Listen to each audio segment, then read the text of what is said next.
Huge news dropped last night. The sequel to the most anticipated game of all time is confirmed.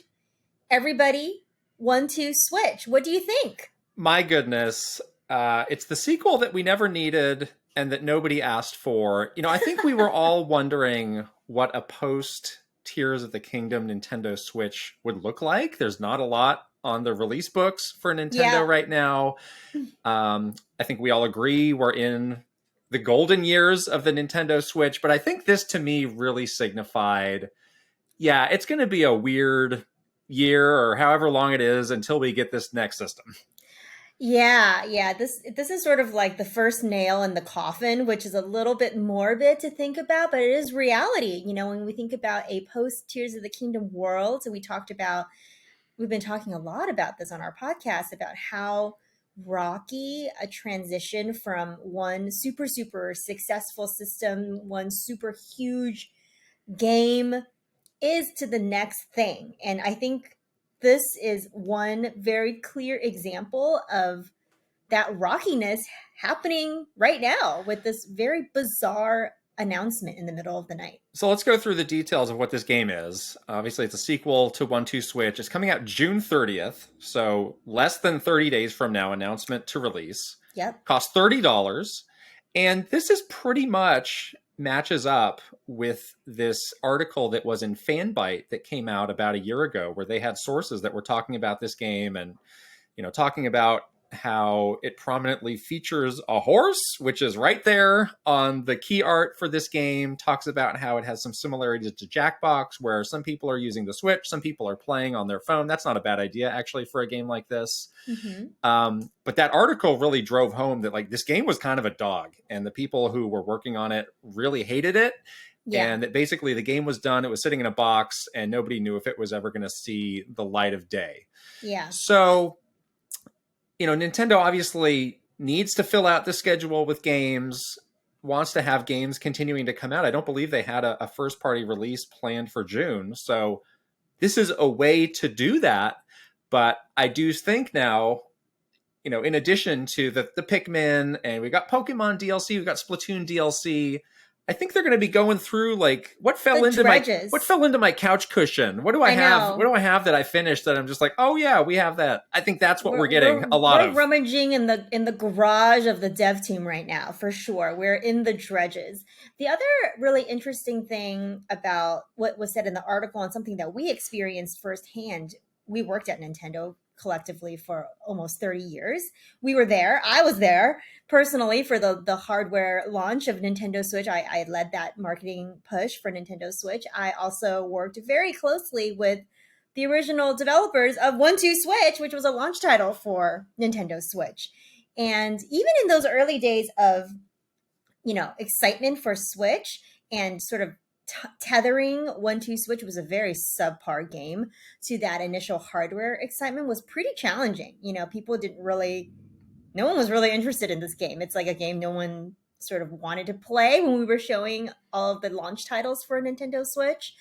And so just seeing that there's a random sequel to a game that did poorly when it came out, and now there's a sequel to it, just feels really desperate, I guess. And just signals that, we are really digging into the bowels of of what is remaining for this hardware, which is an interesting place to be. Yeah, and the details of how it was announced were so unspectacular.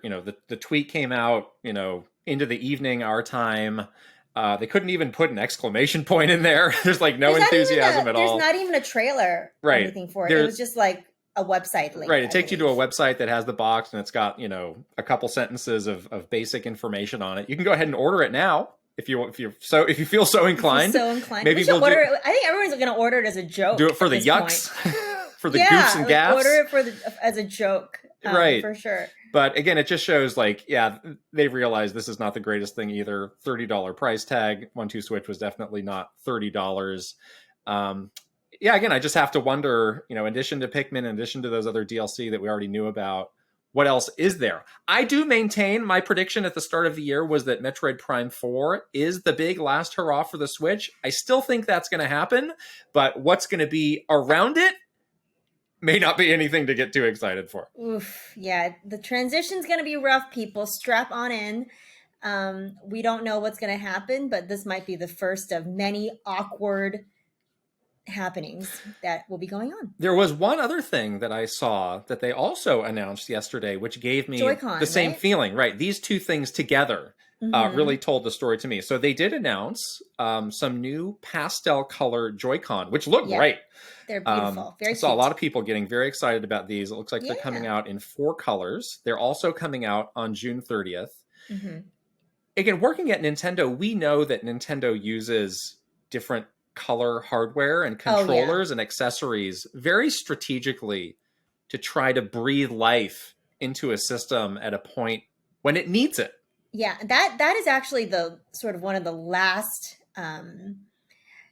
things that Nintendo will do to breathe life into a system is with different colorways. You know, with 3DS, we saw a lot of towards the end of the 3DS life, like those changing plates and the colors and the random. Yeah, that is very much Nintendo's MO in terms of seeing something starting to really wane and go down hardware wise, is to add different accessories or different colorways. So this was another, it totally was maybe a half of a nail. Not, this was actually pretty cool. Like the colors look nice. Not as horrifying as a horse on a cover of a game, but these two together, we're looking at we're looking into the grave of Nintendo Switch right now, I think. Yeah, and I think again, like you were saying, don't get us wrong. These can be cool. These pastel controllers are cool, and I think we'll see more of this. You know, different types of Joy-Con, different sort of limited edition hardware, maybe different bundles that we're seeing. But they are really used to sort of be the shiny object to distract you from the fact that there's not as much happening on this platform as there was. We're doing what we can to keep people talking about it, keep enthusiasm up, to juice the sales however we can. But it's definitely a different phase of the life cycle that we've entered into, the deep golden years. The retirement home. Grandma, let's get you to bed. Get you to bed at 7 p.m. Yeah. As long as I can milk a horse, though, and everybody 1-2 switch. You are the cow milking champ. I'm the master. It's the game I was born to play. I will not be elaborating on that statement. But we just had to talk about what's going on with this platform after that weird night. Yeah, what a bizarre night it's been. Now we can all go back to our little hidey hole with Tears of the Kingdom.